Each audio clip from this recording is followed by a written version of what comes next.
Yeah, we're starting to see, we'll call it a false spring in and across the United States this week. I want to show you kind of what's going on with the jet stream, starting off onto our Thursday.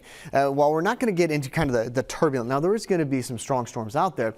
The turbulent jet stream that we typically see with widespread severe weather and these severe weather outbreaks for days, that really doesn't come into play until later in the month as we move from March into April. That's when that jet stream really starts to go up and down. Now, that being said, one caveat with all of this is Thursday into Friday, we are going to get a deep digging trough on Thursday and into Friday. That's going to pick up not only a lot of warmth underneath this ridge, but also opens up the Gulf. And when that happens, a combination of above average highs with available moisture, we're going to start to see the potential for some stronger storms to the right of this little circle right here, or the U right here, and then in between that circle right there, which is going to be your ridge. So right in through parts of Oklahoma, back up into Missouri and Illinois is where we may be opening up the potential for a few stronger storms.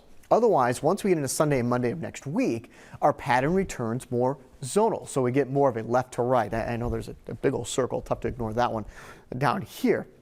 But more zonal flow with that jet stream positioned more to the north than to the south. So that's why that warmer air is going to be sticking around for a longer period of time, Sunday, Monday, and Tuesday. And then we get these little bits of energy that are going to compress that jet stream. Remember, the jet stream separates the extreme cold from the extreme warm. So these little pieces of energy eventually, as we get deeper into the month, are going to evolve into what are called mid-latitude cyclones, and they'll be able to drift down to the south. That combination of the cold with the warm is where we get those stronger storms. Otherwise, temperature outlook underneath that ridge, the 7th through the 11th, continues to look warm for nearly 2/3 of the United States.